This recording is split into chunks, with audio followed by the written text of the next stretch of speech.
le sujet du jour qui nous occupe pour ce webinaire, c'est le renouvellement à venir des CSE. On est en grande campagne de renouvellement des CSE. Alors, ça commence pour beaucoup d'entre vous. Il y en a très peu qui y sont déjà passés. Pour d'autres, c'est un peu plus distant. Mais le propos d'aujourd'hui, c'est de discuter sur ce qu'on peut prévoir ou organiser en termes de renégociation ou de planification de ce renouvellement. Puisqu'il y a beaucoup d'enjeux, ça vous engage ensuite, au moment du renouvellement du CSE, sur tout un mandat de pratiques et de moyens. Donc, c'est important de ne pas laisser passer cette échéance. Pour commencer la présentation, on va échanger sur quelques éléments de bilan sur ces 4 ans de CSE. Le passage en CSE, vous savez, il avait été rendu obligatoire par les ordonnances Macron. On en fait un bilan assez mitigé à ce jour. Alors, pour mémoire, ça, je pense que la plupart d'entre vous l'ont en tête, puisqu'il y a beaucoup d'élus qui sont déjà expérimentés et qui exerçaient des mandats avant les ordonnances Macron. En 2017, les ordonnances Macron, elles portaient un certain nombre d'intentions, parmi lesquelles l'intention de simplifier les URP, donc de fusionner les différentes instances qui préexistaient, à savoir le comité d'entreprise, qui exerçait des prérogatives économiques et sociales, le CHSCT, spécialisé dans les questions de santé, sécurité, hygiène, et les délégués du personnel qui fonctionnaient par question pour porter les réclamations individuelles et collectives. Donc le CSE, depuis les ordonnances Macron, regroupe l'ensemble de ces entités, CE, CHSCT, DP. Dans certains cas, il était possible même que le CSE récupère la faculté de négociation, qui est une prérogative unique des syndicats, ce qui permettait de former un conseil d'entreprise. Mais ce conseil d'entreprise, à date, a été très peu mis en place. Il ne peut être mis en place que par accord. Ce n'est pas une décision de l'employeur. Et peu de syndicats ont négocié ça. Donc, dans l'immense majorité des entreprises, on a affaire à des CSE. Pour les entreprises de moins de 50 salariés, des CSE qui correspondent grosso modo aux prérogatives des ex-délégués du personnel, c'est-à-dire la faculté de poser des questions, d'obtenir des réponses écrites. Et dans les entreprises de plus de 50 salariés, des CSE qui travaillent comme le faisaient auparavant des CE, des CHSCT et des DP. C'est également dans ces CSE qu'on va retrouver des commissions SSCT à partir de 300 salariés, elle est obligatoire. Beaucoup d'entreprises de moins de 300 salariés ont mis en place des commissions SSCT de façon volontariste, comme fruit d'une négociation entre les organisations syndicales et la direction, pour pouvoir faire vivre cette prérogative santé, sécurité au travail. Donc, c'est une commission au sein du CSE. Le CSE a l'entièreté des prérogatives SSCT et sa commission peut se spécialiser en la matière. Et puis, vous avez des articulations entre CSE central, CSE d'établissement, éventuellement représentants de proximité. On va être amené à en parler un peu plus par la suite. Voilà. Alors, il y a un certain nombre d'études ou de bilans qui ont été faits sur ces ordonnances Macron. Ce qui est remarqué par le travail de France Stratégie, c'est que la mise en place, finalement, a été assez progressive. Il y avait une date butoir en 2020 avec le passage en CSE. Bon, ça a été assez progressif. Il y a beaucoup de CSE qui se sont mis en place. Il y a eu beaucoup aussi de situations de carence, c'est-à-dire des entreprises qui ont organisé des élections et puis finalement qui se sont retrouvées sans candidat. Les représentants de proximité, qui étaient une nouveauté introduite par les ordonnances, ça a été assez peu finalement déployé. On estime autour de 20% les accords qui en prévoient. On pourra en reparler après sur vos questions ou sur les points de vigilance à négocier. Les commissions SSCT, en revanche, ont été plutôt bien déployées. Comme je disais tout à l'heure, il y a même des entreprises qui, de façon un peu volontariste, sont allées au-delà du légal et, avec moins de 300 salariés, ont mis en place des commissions SSCT. Et quasiment 80% des entreprises qui devaient avoir des commissions les ont mises en place. Voilà. Et on assiste aussi plus généralement, au-delà du périmètre du CSE, à un nombre croissant d'accords signés, puisque la philosophie des ordonnances, mais également de la loi travail, au El Khomri avant elle, c'est de recentrer au maximum le dialogue social dans l'entreprise et de donner de plus en plus de prérogatives aux organisations syndicales et aux directions pour signer sur des sujets tels que le temps de travail ou l'organisation du travail, en dérogeant éventuellement aux branches. Voilà. En 2020, on a un pic d'accords collectifs qui est directement lié au Covid, puisqu'il y a eu beaucoup d'accords sur la gestion de cette crise. Voilà. Alors, je vous parlais tout à l'heure de notre baromètre IFOP qui vient de sortir. C'est un baromètre qui est instructif, qu'on suit depuis quelques années. qui permet aussi de se projeter, d'avoir du recul sur la mise en place des ordonnances Macron, sur la façon dont elles ont été vécues par les représentants des salariés, mais également par les employeurs et par les salariés eux-mêmes, hein, puisque dans ce baromètre, on interroge les 3 types de populations. Pour vous donner un rapide panorama des grands enseignements de ce baromètre, ça donne aussi un regard sur ce bilan mitigé des CSE. Voilà, on a d'abord une perception sur la qualité du dialogue social qui est vraiment qui se creuse, enfin pour laquelle l'écart se creuse de plus en plus entre direction et représentants du personnel. Les directions se déclarent plutôt satisfaits de cette qualité du dialogue social de plus en plus, alors que voilà, les représentants du personnel et les salariés la jugent plutôt moyenne, voire dégradée. Et notamment sur l'aspect de la proximité, la prise en compte des avis émis par les représentants du personnel, le respect de la législation, ce genre de sujet. Au tout début des ordonnances Macron, disons dans les premières années après les ordonnances Macron, on avait beaucoup de représentants du personnel qui étaient voilà, très, disons, négatifs, ou en tout cas très partagés sur cette réforme et sur l'aspect des moyens, et c'était vraiment un facteur de démotivation assez fort. L'état d'esprit sur la réforme, la charge de travail et les moyens est toujours assez négatif pour les représentants des personnels quand on les interroge. En revanche, sur l'exercice général de leur mandat et de leurs prérogatives, on trouve un peu plus d'optimisme et de motivation. Donc ça, c'est un point plus positif. On peut considérer aussi, malheureusement, quelque part, ou heureusement, qu'il s'agit d'une forme d'habituation, d'habitude prise sur le nouveau fonctionnement des ordonnances Macron, et notamment pour les nouveaux élus qui n'ont pas connu le fonctionnement précédent, sur voilà, une forme d'état de fait qui est accepté. Ce qui revient dans les études également, pour accélérer un peu, c'est que les salariés ont plutôt confiance en leur CSE et reconnaissent l'importance de son travail. Ça, c'est toujours un retour. Il y a toujours une majorité des salariés assez largement qui a confiance dans le travail de son CSE. Et puis, bien sûr, ensuite, il y a des éléments plus conjoncturels qui ont changé le travail des CSE de fond en comble. Donc, le Covid, c'est le point 4 sur cette page. Sur la page suivante, point 5, les prérogatives environnementales qui progressent. On est de plus en plus sur ces thématiques-là en CSE. Le télétravail qui, suite à la crise sanitaire, est devenu vraiment un incontournable et qui pose beaucoup de questions sur les conditions de travail, le suivi, mais aussi sur le sens du collectif et l'adhésion des salariés à un collectif, notamment à travers la représentation du personnel. Et puis là, bien sûr, avec la période récente, l'inflation extrêmement forte, il y a un gros enjeu sur les négociations salariales qui sont souvent bien loin de compenser l'inflation. Voilà. Donc, si on veut conclure un peu sur ces éléments de bilan, il y a des fragilités qui se maintiennent pour le CSE, qui sont issues à la fois du contexte, mais aussi des ordonnances Macron, la transformation de ces instances, d'une réduction globale des moyens. Il y a une certaine frustration qui peut être exprimée sur la prise en compte insuffisante des avis, sur un trop plein de sujets, on va en parler après, dans le point 2, et une volonté d'engagement et plutôt un soutien des salariés qui reconnaissent le travail réalisé par les IRP. Alors, pour ce point 2, avant de démarrer, je vais vous proposer de façon interactive un petit sondage pour renseigner un peu le groupe sur où vous en êtes, vous, les personnes qui participent à ce webinaire, sur votre élection. Alors, je vais lancer un sondage qui va s'afficher à l'écran, juste pour savoir, parmi les gens qui nous écoutent, quand se tiendra le renouvellement de votre CSE. Voilà, je lance le sondage. On va se laisser quelques secondes. Ça doit s'afficher pour vous. Je vous demande d'essayer de répondre aux questions. Et on va en faire un petit commentaire. Et puis ensuite, on va partir sur les enjeux et les échéances.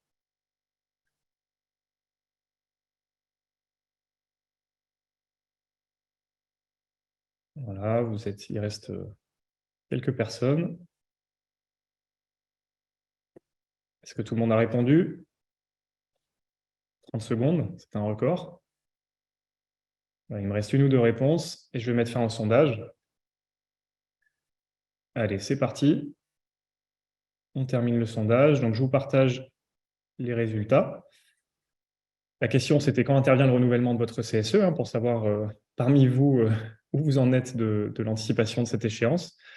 On voit que finalement, vous êtes très peu à être en plein dedans. Il y a 2 personnes qui ont répondu, pour lesquelles le renouvellement du CSE, c'est dans les 4 prochaines semaines. Donc, les éléments de bilan dont on va parler sont peut-être déjà un peu derrière vous. Vous avez peut-être déjà eu ces réflexions-là. En tout cas, on viendra peut-être les conforter. Et puis, pour les autres, ça se passe soit dans les 6 prochains mois, soit dans plus de 6 mois. Donc, dans les deux cas, bon, mais voilà, soit ça démarre ou c'est à démarrer maintenant, soit ça va venir.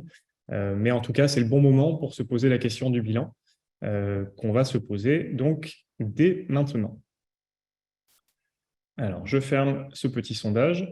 Alors, les retours d'expérience qu'on peut faire, nous, à partir des échanges avec les représentants du personnel et notamment de nos baromètres IFOP qu'on fait régulièrement. Le premier sujet, c'est que les CSE déplorent un manque de moyens. Ça, c'est quelque chose qui doit inspirer probablement aussi votre réflexion pour ce renouvellement des CSE et les négociations qui y correspondent. Manque de moyens sous plusieurs angles. Les heures de délégation, bien sûr, c'est le nerf de la guerre, et le nombre d'élus insuffisant. Il y a une concentration des fonctions dans cette instance unique, et donc avec des heures de délégation et des élus qui parfois ne permettent pas d'y faire face. Donc il y a beaucoup de CSE qui font ce retour-là. Au-delà du fait que parfois il est difficile de constituer les listes ou de trouver assez de personnes qui veulent être élues, ou de maintenir ces personnes dans le mandat. Il y a aussi de la lassitude ou des personnes qui, à terme, finissent par quitter leur mandat lorsqu'ils n'ont pas réussi à maintenir un équilibre professionnel suffisant ou satisfaisant avec le mandat de CSE. Donc ça, rappelez-vous bien, je fais un petit aparté, hein, vous avez droit à un entretien de début de mandat par le Code du travail qui doit permettre pour tous les élus de discuter avec l'employeur et le manager de l'aménagement de la charge de travail en lien avec ce mandat d'élu et de réduire la charge de travail ou le périmètre des missions pour pouvoir exercer son mandat tranquillement. Dans le manque de moyens, il y a une difficulté à mobiliser les suppléants, puisque les ordonnances ont aussi écarté les suppléants des réunions auxquelles ils ne remplacent pas un titulaire. Donc ça, c'est difficile parfois d'impliquer ces populations. Les formations nouveaux élus ne sont pas accessibles aux suppléants. Les formations SSCT, oui, mais les formations nouveaux élus, dites formations économiques, ne le sont pas, ni aux représentants de proximité lorsqu'ils existent, sauf si ça a été prévu par accord. Et l'information donnée par les employeurs est considérée souvent absente. Les BDES sont encore beaucoup trop souvent insuffisantes, lacunaires, voire pas mis en place. Et les avis ne sont pas toujours suivis des faits. Dans les autres retours qui viennent de CSE, pour lesquels je vous invite à essayer de faire un parallèle avec votre situation, c'est la notion de proximité qui revient. L'un des effets des ordonnances Macron, ça a été de réduire le nombre d'instances locales, parce qu'il y a eu beaucoup d'entreprises qui sont passées sur un CSE unique, y compris avec plusieurs établissements, et des représentants de proximité au mieux dans les établissements, voire pas du tout de représentants de proximité, uniquement un CSE qui couvrait un large périmètre géographique. D'autres ont opté pour une articulation entre CSE d'établissement et CSE central, mais avec des instances qui parfois ne se parlent pas assez, ou ne travaillent pas assez ensemble, ou qui récupèrent des informations d'un côté ou de l'autre, mais ne les partagent pas. Donc ça, c'est un gros sujet et sur lequel je pense que sur la deuxième vague de CSE, vous pouvez sans doute, pour celles et ceux qui sont concernés, faire un bon travail. C'est comment le CSE central et le CSE d'établissement organisent leur travail ensemble. La disparition des délégués du personnel et des CHSCT, qui étaient quelque part les élus les plus perçus comme terrain par les salariés, elle va également dans ce sens de la proximité. Donc ça, il faut réussir à faire vivre ces prérogatives d'épée et CHSCT par le CSE. Elles continuent d'exister, mais c'est le CSE qui les récupère. Et puis, avec le télétravail, le lien avec les salariés est plus difficile à trouver, faire des réunions d'information, faire des communications avec les outils numériques, avec l'accord de l'employeur, hein, puisque vous n'y avez pas droit a priori. Tout ça, c'est des réflexions qui se sont accélérées avec le passage massif en télétravail.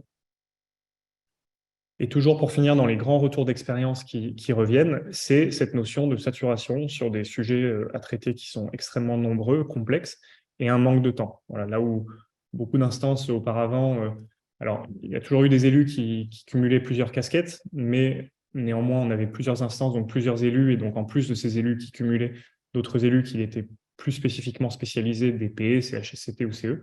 Là, maintenant, avoir les 3 casquettes pour un élu, plus parfois la casquette de délégué syndical pour celles ou ceux qui négocient, ça devient très complexe et on manque trop souvent de temps.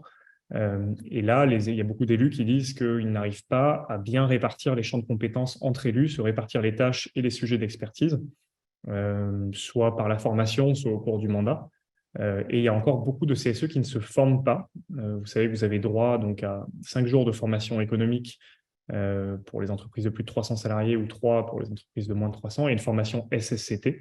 Et dans notre dernier baromètre, pas celui qui vient de sortir, le précédent, on relevait qu'un tiers des élus n'avaient pas suivi la totalité de ces formations, c'est-à-dire sa formation économique nouveaux élus et sa formation SSCT.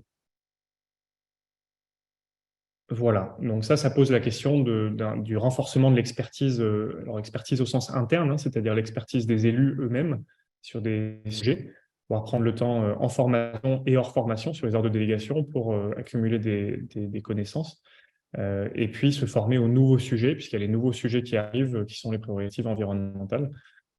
Et puis, comme on l'a dit, le télétravail. Donc là-dessus, vous pouvez avoir recours à la formation, bien sûr. Quand vous avez recours à des expertises aussi dans le cadre de vos consultations, des experts comme Syndex ou d'autres, nous, on est là aussi pour apporter un accompagnement technique et une montée en compétences aux élus.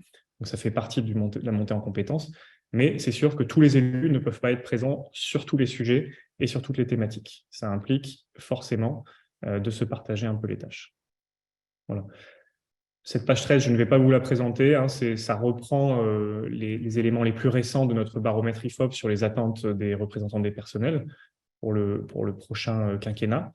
Et ça exprime voilà, ce qui ressort en 2022, à fin 2022, par rapport à ce qui ressortait en 2018. Vous aurez le support qui vous sera envoyé. Les deux plus grandes évolutions dans le mandat des IRP, qui sont intervenues donc probablement pendant votre mandat actuel et qui doivent être intégrées dans votre négociation. Il faut essayer de prévoir des moyens supplémentaires, si possible, pour vous saisir de ces sujets-là. C'est la loi santé au travail qui a renforcé donc, le rôle du CSE sur l'analyse du document unique et du PAPRIPACT, le plan d'action en matière de santé-sécurité. Hein. Vous êtes désormais consulté dessus, vous avez un vrai rôle de travail avec l'employeur sur ce sujet-là. Donc là, c'est raison de plus pour acquérir des compétences et prévoir du temps ou des élus spécialisés sur ce sujet-là. Et puis, cette loi a étendu aussi l'accès à la formation SSCT pour l'ensemble des élus en clarifiant notamment la participation des suppléants. Et puis, vous avez la loi climat résilience, qui élargit le champ des compétences du CSE aux sujets environnementaux sur l'ensemble de ses prérogatives, sur ses consultations, mais aussi sur ses négociations obligatoires, notamment la GEPP, et sur la BDESE, qui est votre source d'information principale en tant que CSE, dans laquelle la direction doit charger tous les documents de consultation, les comptes, les documents sociaux, les documents stratégiques. L'employeur doit désormais alimenter aussi cette BDES, qui est devenue BDESE environnementale, d'éléments, d'indicateurs environnementaux. Ça, c'est du travail en plus pour lequel vous avez sans doute besoin de moyens supplémentaires. Et malheureusement, cette loi climat ne prévoit pas de moyens supplémentaires d'élus en termes de commission ou en termes d'heures. Donc ça, c'est des choses qui sont allées éventuellement chercher là dans votre renégociation de renouvellement du CSE. Alors, pour se lancer dans une renégociation, il faut d'abord commencer par faire un petit bilan. Alors, je vous propose de nouveau un petit sondage pour démarrer sur ce sujet-là, pour savoir qui, parmi vous, compte renégocier son accord de CSE. Alors, je vous demande de répondre au sondage qui s'affiche. Donc, le sondage porte sur votre accord de dialogue social ou accord de fonctionnement de CSE. On va en reparler juste après. Vous avez un accord probablement qui cadre le fonctionnement de votre CSE. Est-ce que vous comptez le renégocier avec ce renouvellement du CSE ou le laisser en l'état?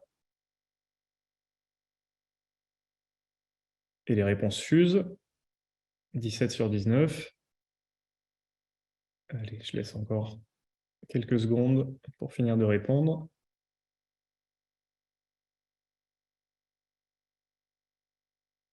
OK, on va s'arrêter là. Alors, je vous partage les résultats à l'écran.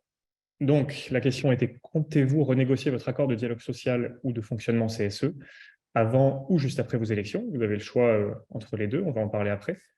Et là, les résultats sont assez édifiants, hein. Il y a très peu de personnes qui ne comptent pas le négocier. Sur les 17 votants, 2 disent « il est déjà très bien comme ça », tant mieux, ça veut dire que cet accord a été bien négocié auparavant. Personne ne considère que l'accord est mauvais, mais ne sera pas négocié. Tous les autres, les 15 restants, considèrent qu'il sera nécessaire de renégocier leur accord pour aménager le fonctionnement du CSE. Donc c'est très bien, ça nous fait la transition avec comment renégocier ou préparer cette négociation pour votre bilan CSE. Alors, la première chose, c'est du bon sens, hein, c'est un point de méthodologie.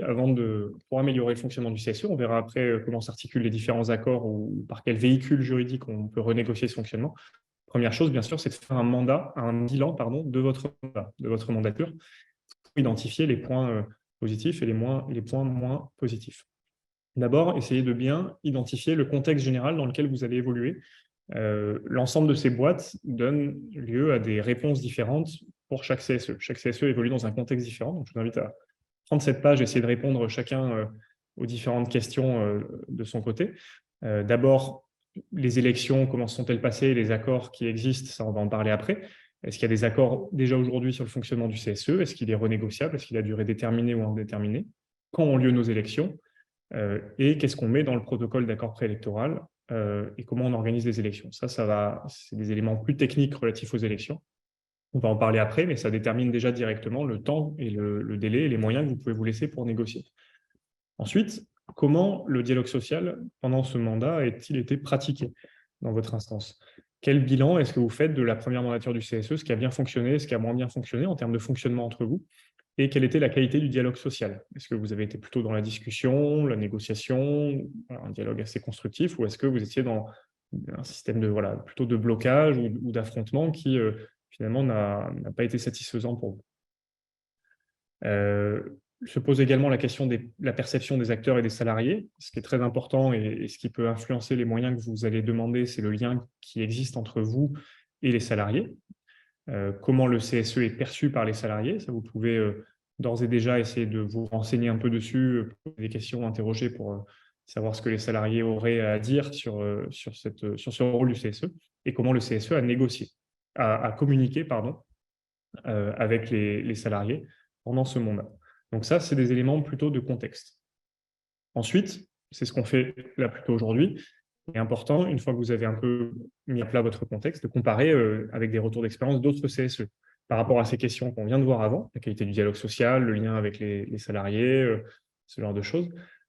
Qu'est-ce que vous pouvez apprendre d'autres CSE? Donc là, aujourd'hui, nous, on vous livre quelques éléments qui viennent de retours d'expérience et de notre baromètre, mais essayez au maximum de vous mettre en contact avec d'autres CSE que vous pouvez contacter notamment via votre organisation syndicale. Vous pouvez solliciter votre expert si vous en avez un, ou votre avocat, puisque nous, en tant qu'experts, et puis les avocats, c'est la même chose, ont accès à beaucoup de CSE, donc on a de fait une forme d'expérience sur les différents modes de fonctionnement de CSE. Et puis, vous pouvez consulter différentes enquêtes, le baromètre, on en a parlé, il y a aussi un très bon rapport de France Stratégie qui fait le point sur les ordonnances Macron. Ça, déjà, ça vous permet de vous situer par rapport à d'autres CSE. Ensuite, concrètement, comment intégrer des améliorations de votre fonctionnement de CSE dans la mise en place ou le renouvellement, puisque là, vous êtes tous dans une situation de renouvellement et non pas de mise en place initiale. Première question, est-ce qu'il y a un accord collectif sur le fonctionnement du CSE qui existe déjà? Si ce n'est pas le cas, on va voir sur la page suivante comment ça marche. Si c'est le cas, donc cet accord, il peut s'appeler accord de dialogue social, accord de fonctionnement, accord de CSE, il peut avoir plusieurs noms, mais c'est un accord dans lequel vous avez des éléments détaillés sur le fonctionnement du CSE, à ne pas confondre avec le protocole d'accord préélectoral. Première question, cet accord est-il à durée déterminée? S'il est à durée déterminée, est-ce qu'il épouse la durée du mandat ou est-ce qu'il est à durée indéterminée? C'est-à-dire qu'il continuera à s'appliquer et finalement, si vous ne le remettez pas en cause maintenant, ou si vous ne demandez pas une renégociation au moins d'avenant, il restera tel quel. Est-ce que cet accord, il est conforme aux attendus? Est-ce qu'il est amélioré ou à dénoncer? Et même, je dirais plus précisément, si vous prenez l'accord paragraphe par paragraphe, est-ce que tout ce qui était prévu dans cet accord a été appliqué pendant le mandat? Puisque ça, on voit très souvent des accords avec des grandes annonces ou des déclarations de principe qui finalement ont été sont un peu passés à la trappe ou aux oubliettes pendant le mandat de CSE. Et donc, c'est bien de repartir de ce qu'il y avait de bien dans votre accord et vous demander si tout a été bien appliqué. Est-ce qu'il y a eu une commission de suivi? S'il n'y a pas eu de commission de suivi, je vous invite, si vous renégociez votre accord, à intégrer ça dans votre futur accord de CSE ou dans votre avenant à votre accord de CSE, c'est-à-dire de prévoir que, sans attendre le prochain mandat CSE, il y a une commission de suivi qui se réunisse, par exemple, dans les 6 mois, pour faire le point sur les premiers mois de fonctionnement du CSE en lien avec cet accord, spécifiquement là-dessus. Ça permet aussi d'évacuer le sujet du fonctionnement du CSE et des éventuelles difficultés ou points d'achoppement de vos réunions qui sont déjà très, très chargées. Si la commission a eu lieu et qu'elle a fait des bilans, bien sûr, il faut partir de ça pour travailler sur le renouvellement. Alors, s'il n'y avait pas d'accord collectif de fonctionnement, je passe sur la page suivante, c'est peut-être que ça a été défini dans d'autres accords. Alors, là, c'est ce que je disais, hein, l'accord, il peut avoir plusieurs noms. Donc, peut-être que vous n'avez pas trouvé d'accord de fonctionnement CSE, mais qu'il y a des accords thématiques, ou alors qui s'appellent accord de dialogue social, ou peut-être que c'est dans votre accord de périmètre de CSE.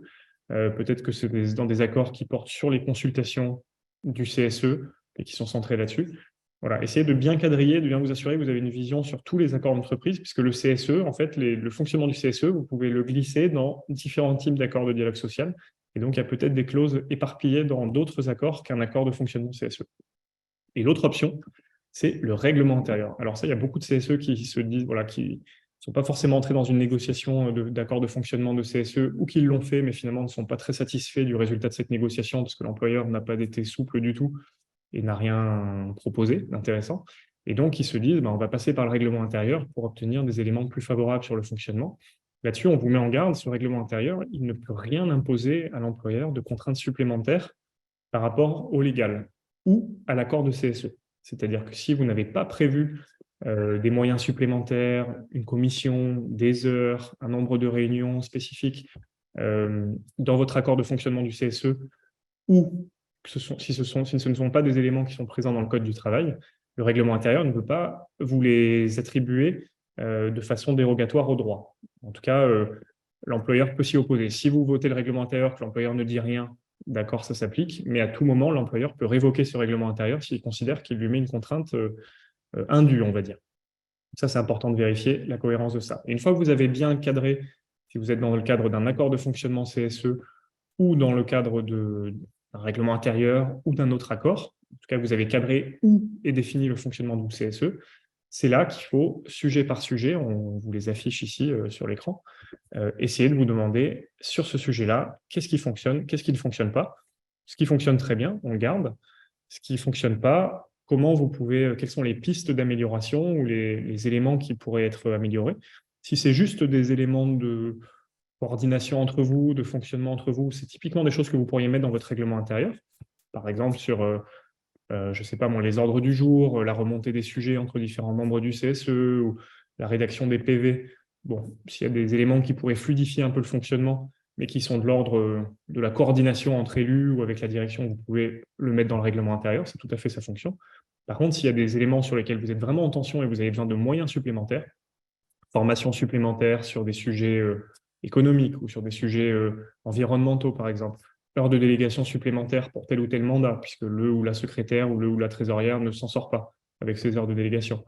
Élus supplémentaires, articulation entre CSE central et établissement, tout ça, c'est des éléments qui doivent se négocier, qui ne peuvent pas s'imposer à l'employeur par un règlement intérieur. Et donc là, il faut passer par cet accord de CSE.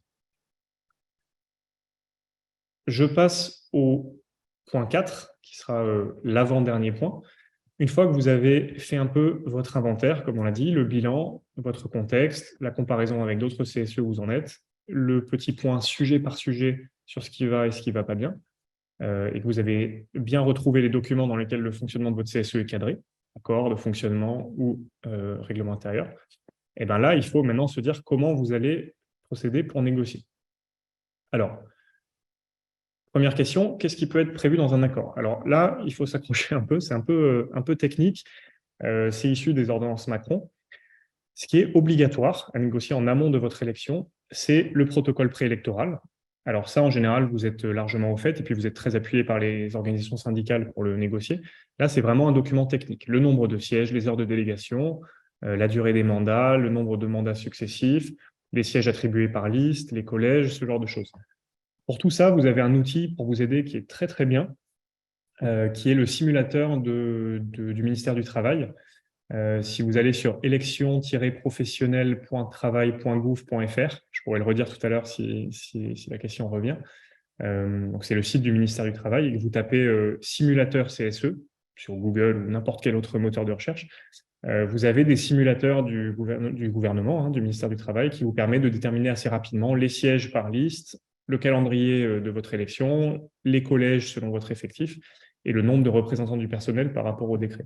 Donc ça, c'est un document, le protocole préélectoral, qui est assez technique et qui, en général, ne pose pas trop de problèmes sur lequel vous arrivez à vous mettre d'accord. Ensuite, ce que dit la loi, c'est qu'il faut un accord périmètre. L'accord périmètre, à minima, il doit prévoir, si vous avez plusieurs établissements, comment ça s'organise entre CSE unique ou CSE central et CSE d'établissement, où sont les établissements, où est le CSE central, et comment se répartissent les prérogatives entre les deux. Si vous mettez en place des représentants de proximité, c'est là qu'il faut le mettre. Et si vous avez une commission SSCT, que vous soyez plus de 300 commissions obligatoires ou moins de 300 commissions facultatives mais possibles, ou toute autre commission, c'est dans cet accord périmètre qu'il faut le mettre. Cet accord périmètre, normalement, tout le monde a dû y passer à la mise en place des CSE, aux ordonnances Macron, puisqu'il était obligatoire. S'il est à durée indéterminée, cet accord, il peut continuer à exister maintenant.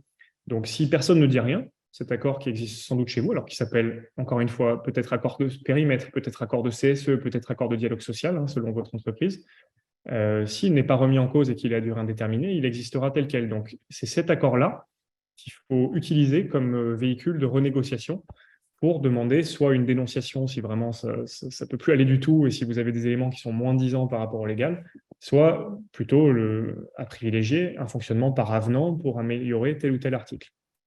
Dans cet accord périmètre, vous pouvez intégrer tous les éléments qui sont dans la boîte du dessous.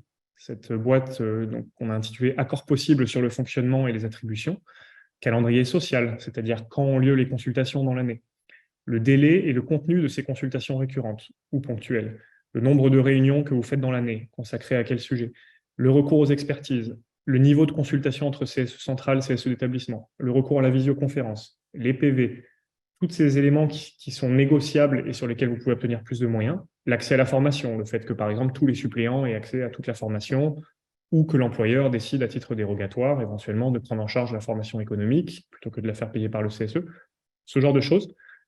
Vous pouvez les négocier soit après l'entrée en fonction du CSE, soit avant, vous pouvez les faire remonter dans cet accord périmètre qui est au-dessus.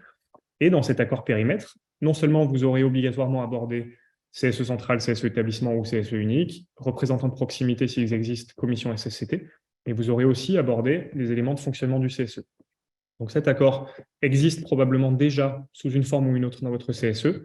Je vous invite à aller regarder ce que vous pouvez ajouter dedans par avenant et sa durée, si elle est déterminée ou indéterminée.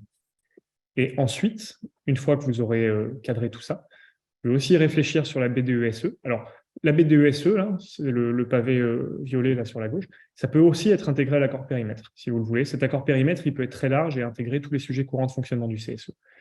Et une fois que vous aurez calé ces accords d'entreprise, éventuellement, vous pouvez passer par un règlement intérieur qui viendra préciser, comme je disais tout à l'heure, l'organisation du CSE entre les membres du CSE, avec la direction, avec les salariés, mais qui ne peut pas vous donner de moyens supplémentaires et imposer de contraintes à l'employeur. C'est la différence. Voilà. Ensuite, il y a bien sûr la question du calendrier. Donc là, on vous affiche dans le support le calendrier, on va dire, idéal de renégociation. Tout à l'heure, on a vu qu'il y avait certaines personnes qui étaient encore assez loin de l'échéance, mais il ne faut pas tarder à s'y mettre. Hein. Ce que dit le légal, c'est qu'en tout cas, l'employeur doit informer le personnel des élections à échéance moins 3 mois, 90 jours. Inviter les organisations syndicales à négocier le protocole d'accord préélectoral, mais vous pourrez y intégrer aussi une négociation sur un avenant de votre accord de CSE, hein, comme je le disais précédemment. Vous pouvez demander à ce que cette négociation soit double. Et puis après, vous avez la première réunion de négociation, le scrutin, l'expiration des mandats, etc. Sur l'accord de périmètre, CSE central, CSE établissement, commission SSCT, représentant de proximité, si vous ne l'avez pas abordé avant l'élection, vous ne pouvez plus retoucher cet accord. Vous ne pouvez plus le réviser. C'est sur l'aspect périmètre, dit périmètre, c'est calé. Par contre, si vous voulez renégocier plus tard après les élections des éléments sur le fonctionnement, tout ce que j'ai cité précédemment, les réunions, les moyens, les formations, la commission, vous pouvez éventuellement le faire passer par un nouvel accord, un autre accord parallèle à l'issue de l'élection. C'est une possibilité. Il y a possibilité pendant tout le mandat de renégocier ça. Mais bien sûr, le plus simple, c'est de renégocier les moyens du CSE au même moment où vous renégociez le PAP. Et il vaut mieux passer plutôt par un avenant qui vous permet de le mettre en place assez rapidement que par une dénonciation et une reprise totale de l'accord, où là, vous savez, vous avez un délai beaucoup plus long, puisqu'il faut dénoncer l'accord, il y a un préavis, puis il y a un délai de survie de l'accord précédent. Ça met beaucoup plus de temps. Voilà. Donc, adaptez votre négociation selon où vous en êtes, bien sûr, selon votre bilan, selon tout ce qu'on a vu depuis le début du webinaire. Quelques points d'attention qui sont assez fréquents sur la négociation. À quel niveau vous êtes représenté, bien sûr. Comment vous articulez établissement, représentant de proximité, CSE central. quels moyens vous donnez, on en a parlé, les heures, les réunions, les commissions, que les consultations aient du sens, que les consultations entre CSE central et établissement soient bien articulées, que l'action SSCT puisse bien vivre, et y compris être le plus proche possible du terrain, et puis que votre CSE intègre tous les nouveaux éléments, loi climat, loi santé, voilà, toutes les actualités, on va dire, du CSE. Voilà. Et je vais terminer le webinaire là, sur les dernières minutes, il est bientôt 11h40. Voilà, juste pour rappeler que Syndex donc, peut vous accompagner sur cette négociation-là. Donc nous, on est cabinet d'expertise, hein, c'est-à-dire qu'on accompagne principalement sur les expertises dans le cadre de vos informations consultations. Mais là aussi, pour le passage en CSE, on a des propositions d'accompagnement à la carte, donc soit sous forme de diagnostic pour vous aider sur la phase amont à faire le bilan de l'instance, soit, alors les modules sont éventuellement cumulables, hein, je dis soit, mais ça peut être et, la préparation de la négociation, points forts, faiblesses, priorités, l'accompagnement pendant la négociation si besoin, être présent sur la négociation, et ou une remise à niveau pour les élus qui ont déjà été présents, mais qui souhaitent se rafraîchir la mémoire avant d'entrer dans le renouvellement et dans la renégociation. On peut faire une formation de remise à niveau pour les connaissances CSE. Voilà un peu notre fonctionnement sur cet aspect CSE. Et j'en finis là pour la présentation. Donc, je vais vous inviter maintenant à poser vos questions. Alors, je vois que j'ai déjà une question dans QNR. Donc je vais la prendre et proposer à la personne de la poser. Et puis, en attendant, n'hésitez pas à lever la main. Mathieu est connecté, verra les personnes qui lèvent la main et pourra vous donner la parole au micro. Je vais arrêter le partage de mon écran pour avoir une vision complète.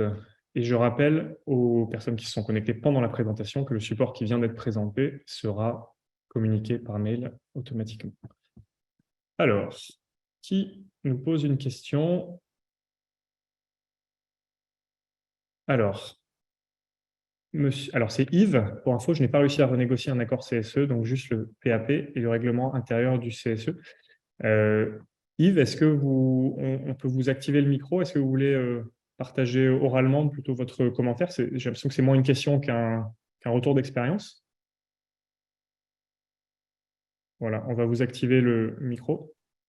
Oui, bonjour. Oui, bonjour. Oui, en fait, c'était par rapport au sondage. J'avais mis ce petit commentaire parce que moi, je n'ai pas d'accord CSE. D'accord, oui, oui.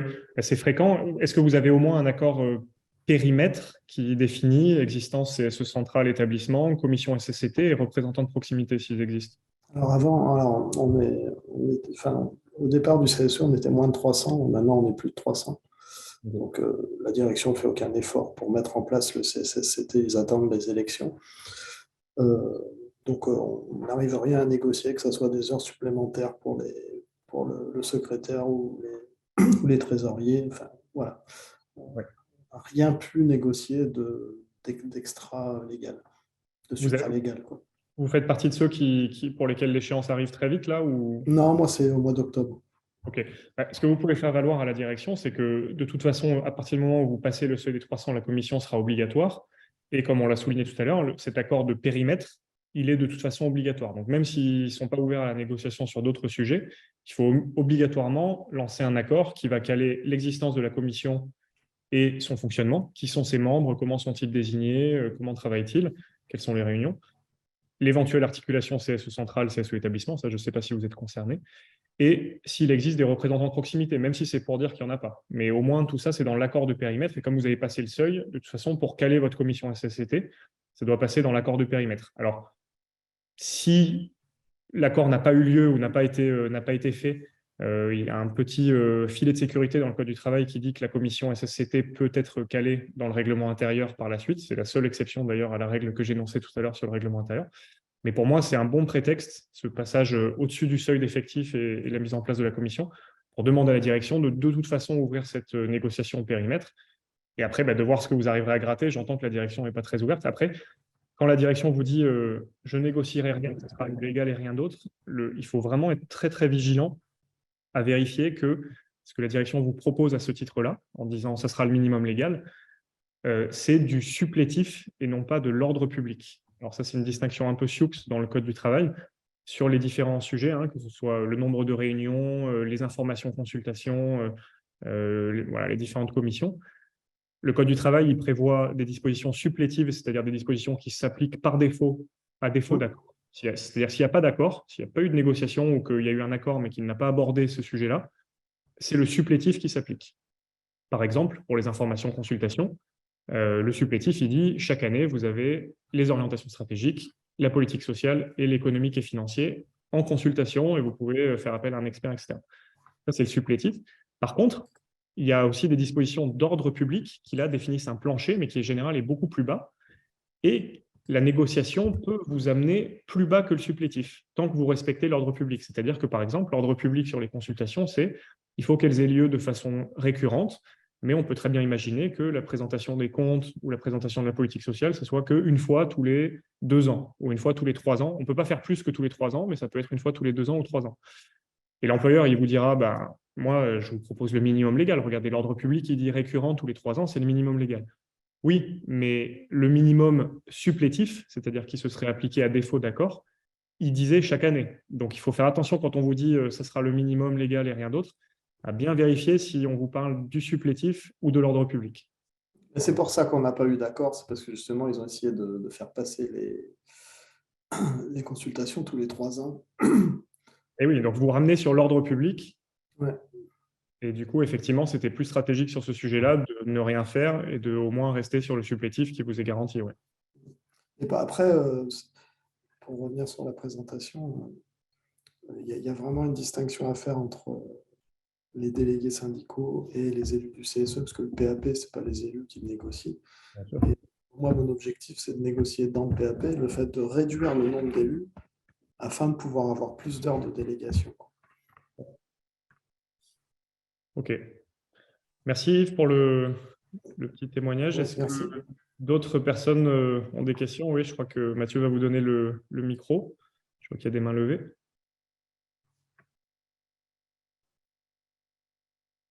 Peut-être Luc? Oui. Allez-y, on vous active le micro. Allez-y, on vous écoute. Allô Luc, est-ce que vous nous entendez? Oui, est-ce que vous m'entendez là? C'est bon. Ça y est, ok, parfait. Oui, bon, bah, déjà une remarque, moi, je suis dans une grande entreprise et la cour de contour, comme vous l'avez dit déjà au début, se passe au niveau du CSEC. Il y a un élément que vous n'avez pas, mentionné, que ce soit dans l'enquête ou dans les accords de contour ou ce qu'on pouvait négocier dedans. C'est des éléments qui concernent l'attractivité des mandats. C'est-à-dire que je suis dans une grande entreprise qui fait des plans sociaux assez récurrents en ce moment. Alors, on sent qu'on change un petit peu de monde, en tout cas chez nous. Et petit à petit, il apparaît qu'il y a de plus en plus une plus grande part de la rémunération qui est sous forme de primes. Et c'est des primes discrétionnaires, c'est-à-dire c'est des primes qui sont sur des objectifs supplémentaires. Et il est apparu dans le précédent mandat que finalement le fait d'avoir un mandat et des heures de délégation était privatif de ce type de primes. Est-ce que vous avez des pistes, des éléments qui nous permettraient de négocier des choses qui seraient attractives pour les futurs élus ou mandatés? Oui, bah, c'est une très bonne question. Merci pour cette question. Nous, ce que font ressortir nos baromètres, justement, nos études, c'est que sur ce point-là, avant ordonnance Macron et après, il n'y a pas eu de véritable changement. C'est-à-dire qu'il y a toujours cette difficulté un peu latente à trouver des nouveaux candidats et des nouveaux élus à renouveler parce que, justement, il existe ce problème de valorisation des mandats et de crainte un peu des conséquences. La discrimination syndicale, c'est une vraie réalité, qu'elle soit directe ou indirecte, voilà, par des primes et du variable. Et donc ça, pour le coup, les ordonnances Macron ne l'ont pas modifié, c'est toujours un sujet qui reste dans le paysage. Donc la première chose qu'on peut recommander, c'est déjà de mettre les choses par écrit, même si c'est du bon sens et du légal, c'est-à-dire que l'accord intègre bien explicitement le fait d'exercer un mandat syndical et ou d'élu CSE ne portera aucunement préjudice à l'avancement de carrière, à l'évolution dans le poste et à l'accès aux éléments de rémunération variable. De toute façon, c'est légal, c'est du bon sens, mais le fait de le mettre dans l'accord, ça permet de le conscientiser vis-à-vis de tout le monde, vis-à-vis de l'employeur et des membres, Et ça permettra derrière, si vous faites des rappels à l'ordre ou si vous portez à connaissance de l'employeur des faits dont vous avez connaissance en CSE, de pouvoir vous rapporter directement à cet accord en disant, regardez, on en avait parlé dans la négociation. Ça, c'est la première chose. Ensuite, je ne dirais pas que vous de prévoir, alors ça, j'y crois pas trop, hein, mais des primes ou des éléments de rémunération qui seraient spécifiques aux élus. Ça, je pense que ça n'est pas possible. Par contre, sur le sujet des primes, ce qui est fréquent, c'est que les primes, elles sont calées sur des objectifs. Alors ça, de manière générale, le CSE, il a entier droit de regard sur les critères qui permettent d'attribuer de la rémunération variable aux différents salariés. Donc ça, il faut en faire un vrai sujet dans vos consultations sur la politique sociale. Alors soit demander à votre expert si vous avez un expert, soit le faire vous-même, demander à l'employeur de vous fournir ça, de bien comprendre la cartographie des objectifs et de s'assurer que tous les objectifs sont atteignables. Parce que quand on a du variable, il faut que les objectifs dont dépend ce variable soient atteignables et que le salarié ait une vraie marge de manœuvre pour les atteindre. Et donc ça c'est la première chose, si déjà vous détectez des objectifs qui sont complètement irréalistes ou pas atteignables, ben, ça peut faire l'objet d'un échange en CSE. Et ensuite, s'assurer, comme je disais tout à l'heure, que l'entretien de début de mandat pour les élus de CSE a bien lieu. Ça aussi, c'est quelque chose qui est légal, qui est dans le Code du travail, mais que je vous invite à bien prévoir dans votre accord de CSE, de dire que l'entretien aura lieu en début de mandat entre l'employeur et son manager. Et à l'occasion de cet entretien, le Code du travail dit que l'entretien, c'est l'occasion d'aborder les modalités pratiques d'exercice du mandat. C'est à cette occasion-là qu'il faut immédiatement voir la revue des objectifs, la revue de la charge de travail et éventuellement adapter les objectifs. Nous, on suit beaucoup d'entreprises dans lesquelles on a des populations de commerciaux qui ont des objectifs vraiment très, très forts, une très forte part de rémunération liée à leurs objectifs commerciaux. Bon, ben, dans cet entretien, c'est l'occasion de dire, voilà, mon mandat, ça me fait tant d'heures par mois, ça correspond à tant de pourcentage de mon temps de travail, donc mes objectifs quantitatifs de visite, etc., sont réduits de tant de pourcents. Et ça, c'est par votre entretien de début de mandat que ça va pouvoir se caler. J'espère que j'ai répondu à votre question. Oui, non, désolé parce que déjà j'ai des remarques. C'est vrai que les primes dont je parlais, qui sont spécifiques, se rajoutent à ce qu'on appelle effectivement la rémunération variable, qui là par contre est quand même bien nivelée au niveau des élus et mandatés. C'est vrai que j'ai pas vu de mauvaise notation du fait d'avoir un mandat. Par contre, les primes spécifiques dont je parlais peuvent se monter jusqu'à une somme qui équivaut à celle de la rémunération variable et sont uniquement sur des objectifs supplémentaires que, bien sûr, des élus et mandatés qui ont déjà une part de leur temps de travail dédié au mandat n'arrivent pas à proposer à leur hiérarchie. Et du coup, le résultat en est que cette prime est quand même confisquée. Ah oui. Nous, on a une population de 70% de cadres et c'est donc vraiment un gros problème d'attractivité. On a chiffré le coût d'un mandat sur les 4 ans à quasiment 35 000 euros. Okay. Donc là, c'est vraiment un recul à chaque fois qu'on propose quelqu'un sur les listes. Okay. Je fais une réponse très, très rapide parce que je pense que là, voilà, c'est un cas assez spécifique. Bon, n'hésitez pas à nous écrire pour qu'on en discute en direct avec vous. Je pense que là, l'indicateur à obtenir et sur lequel discuter avec l'employeur, c'est la part d'élus auxquels on a fixé des objectifs supplémentaires ou pour lesquels on ouvre l'accès à cette prime et ensuite de rediscuter. Je ramène ça à la discussion de tout à l'heure sur l'atteignabilité de ces critères.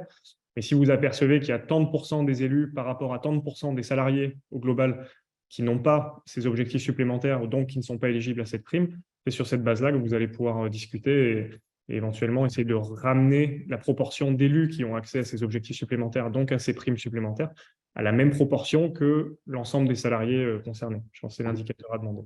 Merci. N'hésitez pas à nous écrire pour aller plus loin sur cet échange. On va prendre d'autres questions. Merci, Luc.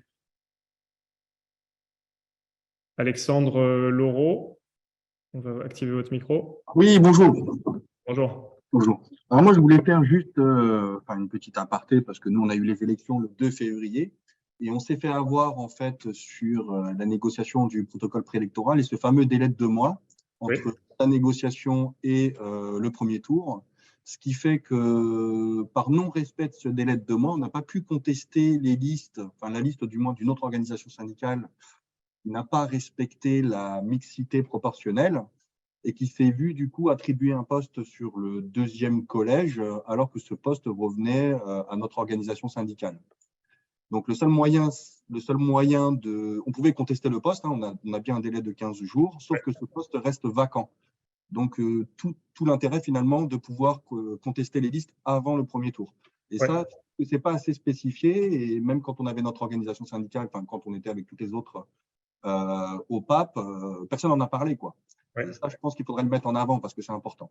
Ok, merci pour le complément. Ouais, effectivement. Bah, de toute façon, plus les délais sont allongés, plus ça permet d'effectuer ces contestations sereinement. Mais ça, je vous invite tous et toutes à vous rapprocher des services juridiques et de vos organisations syndicales pour bien caler le PAP sous l'angle des contestations. Effectivement, prévoyez que malheureusement, il pourra y avoir matière à contestation sur les différents points, que ce soit sur la mixité, sur le dépôt des listes, sur la constitution des listes, sur beaucoup de sujets.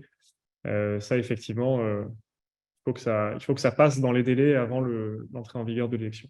Merci pour le complément d'information, Alexandre. Merci à vous. On a le temps de prendre encore une ou deux questions. Il nous reste 5 minutes. Eric, oui, je vois que vous avez mis une question sur l'entretien de début de mandat, hein, c'est ça? Oui, bonjour. Oui, bonjour. Je ne pensais pas parler, ça c'est pas super important. Bah oui, vous avez parlé tout à l'heure d'un entretien. C'est quoi? Oui, alors c'est assez méconnu, mais c'est bien un article du Code du travail, c'est l'article L2141-5, 2141-5 du Code du travail, qui prévoit bien que l'entretien individuel a lieu en début de mandat. Alors, il est prévu qu'il soit à la demande des représentants du personnel. C'est pour ça que les employeurs, en général, se gardent bien d'en parler ou de le faire spontanément. C'est que si vous ne le demandez pas, il n'aura pas lieu. Et dans l'entretien, vous abordez les modalités pratiques d'exercice du mandat au regard de votre emploi. Et donc, l'adaptation, comme on le dit depuis tout à l'heure, hein, des tâches, de la charge de travail, mais aussi éventuellement des objectifs s'ils donnent lieu à des rémunérations variables. Vous pouvez y aller accompagné. Et ce n'est pas incompatible avec l'entretien professionnel ou avec l'entretien annuel. C'est deux choses différentes, donc vous pouvez le demander dès le début du mandat. Nous, ce qu'on vous recommande, c'est, quand on est en formation, on recommande souvent ça aux élus de CSE, c'est de le demander de façon groupée, c'est-à-dire dans la première réunion de CSE, par exemple, hein, la réunion où vous allez effectuer toutes les désignations, les mandats, les trésoriers, les secrétaires, etc., de bien faire allusion à cet article, de dire voilà, on a tous droit à cet entretien et on demande à ce que l'employeur s'assure que l'entretien ait lieu pour tous les élus et vous vous arrangez pour que ça ait lieu avec, si possible, l'employeur ou les RH ou une personne qui a délégation de la direction générale et le manager, pour que le manager s'entende bien dire aussi par l'employeur voilà, qu'il va avoir la responsabilité de libérer l'élu à sa demande, de ne pas s'opposer à des prises d'ordre de délégation, ce genre de choses, et d'adapter son mandat. Et c'est bien de se faire accompagner par un membre du CSE, soit secrétaire, soit voilà, un autre membre élu. Mais l'importance de le demander collectivement, c'est que ça permet de ne pas stigmatiser un tel, parce que souvent dans les CSE, ce qu'on voit, c'est qu'il y en a quelques-uns qui n'ont aucun problème avec leur manager sur la prise d'heure de délégation, ça se passe très bien, le manager est habitué, etc. Et il y en a d'autres, de façon un peu plus isolée, dans un autre service ou une autre équipe, qui là vont se faire un peu martyriser. Et du coup, si c'est ces personnes-là uniquement et pas les autres qui demandent l'entretien de mandat, ça va encore plus les stigmatiser. Donc, c'est bien que le CSE, dans sa totalité, dise au début, voilà, on a tous droit à cet entretien, on demande qu'il ait lieu et qu'il soit mis en place, on va dire, dans les 2 ou 3 mois. Et ça fait partie des choses que vous pouvez mettre dans votre accord de CSE. Je pense que c'est très pertinent. Ok, voilà. c'est très clair. L'employeur ne peut pas s'y opposer si la demande est formulée par le CSE. Voilà. Merci beaucoup. Merci à vous. On prend une dernière question. S'il y en a, n'hésitez pas à lever la main. On se laisse encore quelques secondes. Ah, Luc revient à la charge. Allez-y, Luc. On va activer votre micro. Oui, ça y est. Oui. Oui, je voulais laisser le temps un petit peu aux autres aussi. En fait, nous, on a des énormes problèmes à faire valoir une BDESE complète. Et les entreprises traînent des pieds et il semble que ça soit assez difficilement opposable, cette loi. Ils nous disent, sous prétexte qu'ils n'ont pas les moyens de s'en occuper, parce que la RH a aussi droit à ses plans sociaux. Est-ce que vous avez des conseils et est-ce que finalement la loi qui impose les BDESE, et en tout cas leur contenu minimum, Est-ce qu'elle est si solide que ça? Il paraît que c'est pas le cas. Alors, ça s'est amélioré récemment, on va dire. Elle était effectivement pas très sanctionnée ou on va dire suivie depuis un moment. Il y a beaucoup d'employeurs qui traînent là-dessus. Et là, il y a une jurisprudence assez récente de la Cour de cassation, donc qui date de novembre 2021, donc à peine plus d'un an. Il prévoit bien que si la BDES est incomplète, les représentants du personnel peuvent obtenir communication des informations manquantes, donc mise à jour de la BDES, par une procédure accélérée au fond. Donc c'est un peu différent du référé. Ça se fait au tribunal judiciaire. C'est une procédure qui est prévue à l'article L2312-15 du Code du travail. Vous n'avez même pas besoin d'être dans le contexte d'une procédure d'information-consultation pour le faire. Ça peut être à tout moment. Vous activez cette procédure accélérée au fond auprès du tribunal judiciaire pour demander la communication des informations manquantes. Et l'employeur peut être mis en demeure de vous les remettre. Donc, je répète, c'est une jurisprudence de la Cour de cassation du 24 novembre 2021. Voilà, ça a été jugé, ça doit permettre de faire bouger un peu les choses. Alors, je ne vous dis pas de le faire tout de suite, mais je pense que ça fait, voilà, avoir une jurisprudence niveau cassation qui vous soutient sur ce sujet-là, ça permet déjà de faire un peu pression à l'employeur, de lui dire, écoutez, nous, on est prêt à fonctionner en très bonne intelligence, on comprend que c'est compliqué de produire des indicateurs, mais à minima, là, maintenant, voilà, on a des outils, on a des leviers, on aimerait ne pas avoir à les activer. On vous demande de la mettre en place et vous vous mettez d'accord avec lui sur une échéance, même s'il faut lui laisser 2 mois ou 3 mois pour mettre à jour les indicateurs. Se mettre d'accord sur le fait que tel ou tel indicateur, vous ne pourrez pas forcément avoir un historique de 3 ou 4 ans ou un prévisionnel de 2 ans, mais uniquement l'année en cours, ok, peu importe, à discuter en bonne intelligence, mais en tout cas, lui fixer une échéance. Et si l'échéance n'a pas lieu, vous pouvez éventuellement demander à votre avocat conseil, si vous en avez un, pour solliciter un avocat pour faire un courrier d'avocat, pas forcément vous accompagner tout de suite dans la procédure, mais au moins faire un courrier d'avocat pour dire à l'employeur, attention, vous avez telle obligation, vous ne la respectez pas, allez-y. Et si encore ça ne se débloque pas, là, vous pouvez aller sur cette procédure accélérée au fond. Ok, parce que c'est vrai que c'est des indicateurs. Les prévisions sur les 3 années futures sont vraiment complètement absentes.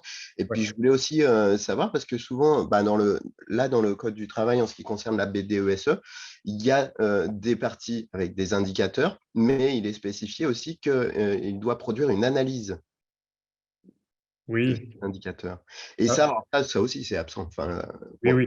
Sur le contenu, je ne vous aurai pas des leviers énormes. Enfin, une analyse, si l'employeur met une phrase ou 2 phrases en disant la tendance est plutôt favorable, ceci, cela. On peut considérer que c'est suffisant. L'employeur qui est condamné, c'est l'employeur qui ne met rien ou pour lequel tous les champs sont absents. Là où il doit mettre des chiffres ou des comptes, il faut qu'il y ait des chiffres ou des comptes ou des indicateurs. Mais pour une analyse, je pense que là, le juge sera assez tolérant si le reste y est. Voilà. Ok. Merci. On va devoir s'arrêter. On a dépassé légèrement midi. Merci pour toutes vos questions pertinentes, Luc et les autres. Donc, si vous avez besoin de plus de renseignements, je le disais au début, tous les renseignements sont disponibles sur syndex.fr. On a un formulaire de contact où vous pouvez poser nos questions directes. Là, voilà, on est allé un peu vite sur certaines questions. Vous pouvez nous contacter en direct. On a aussi une adresse mail contact@syndex.fr. Les deux fonctionnent. Il y a beaucoup de ressources sur notre site, donc allez les consulter.